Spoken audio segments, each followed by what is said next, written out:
El titular de Salud informó sobre una nueva actualización de medidas, las cuales contemplan la suspensión del uso obligatorio de la mascarilla para prevenir contagios del COVID-19, medida adoptada desde principios del 2020, cuando llegó este virus a El Salvador. La suspensión del uso obligatorio del tapaboca se da por una disminución de los casos de COVID-19 en El Salvador.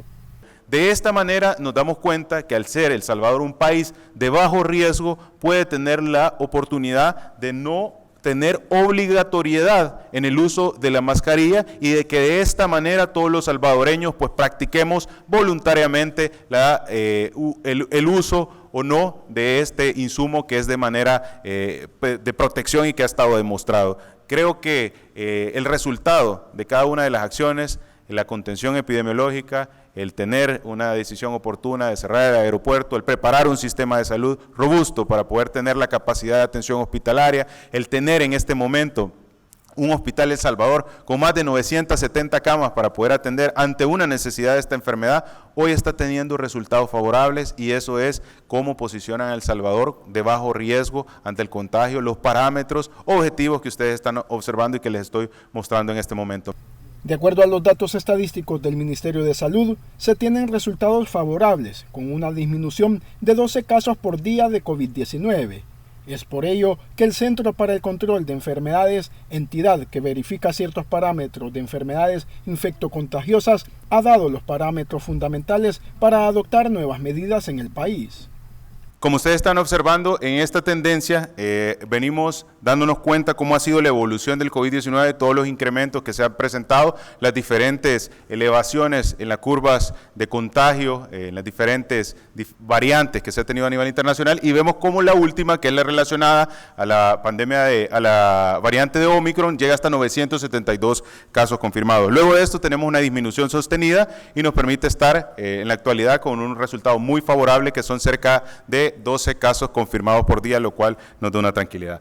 Y es necesario comprender de dónde parten las diferentes recomendaciones internacionales y es así como el CDC, que es el principal, pues la siguiente por favor, el CDC que es la anterior, el CDC que es la principal entidad que pues verifica las recomendaciones ante enfermedades infectocontagiosas, pues nos dan ciertos parámetros fundamentales que nos permiten a los salvadoreños y a toda la comunidad internacional a optar las prácticas en base a los resultados que se han venido cosechando. Entre los indicadores que se han tomado en cuenta, el Ministerio señala que basándose en la cantidad de contagios se ha estandarizado con base a riesgos, los cuales pueden ir de escala de bajo, medio y alto. Para determinar esto, es necesario tomar en cuenta 3 parámetros. Cada caso confirmado se va a estandarizar o la cantidad del contagio se va a estandarizar en base a riesgos. Estos pueden ser riesgos bajos, riesgo medio y riesgo alto. En cada caso, eso conlleva a la identificación objetiva de parámetros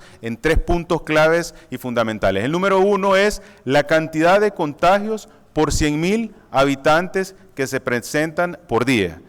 Número 2, la cantidad de ingresos por COVID-19 por 100,000 habitantes que se presenta. Y número 3, el número o el uso hospitalario de camas de COVID por 100,000 habitantes. Estos parámetros medidos en los 7 días previos a la fecha de identificación de estos parámetros. Eso quiere decir que en este momento se establecen ese dato de esos 3 parámetros que les acabo de mencionar, la cantidad de contagios por 100,000 habitantes, el número de ingresos por 100,000 habitantes y el uso de cama hospitalaria por 100,000 habitantes. El primero de estos está orientado a la cantidad de contagios por cada 100,000 habitantes que se presentan al día. El segundo, la cantidad de ingresos por COVID-19 por cada 100,000 habitantes. Y el uso hospitalario de camas por cada 100,000 habitantes. Estos datos medidos en 7 días previos a la fecha de identificación de los parámetros. Es así como el país presenta a la fecha menos de 200 casos por 100,000 habitantes en las pruebas diarias que se realizan a nivel nacional.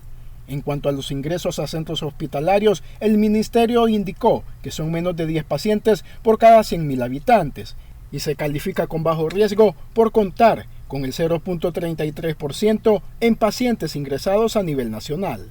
En cuanto al tercer factor, Alaví indicó que el uso de camas hospitalarias es del 4%, posicionándolo como bajo riesgo. Con estos números positivos, el ministro de Salud detalló que la población podrá usar de forma voluntaria la mascarilla para protegerse del COVID-19 tanto en espacios públicos como en el transporte colectivo. Informó para ITV Noticias, Luis Escobar.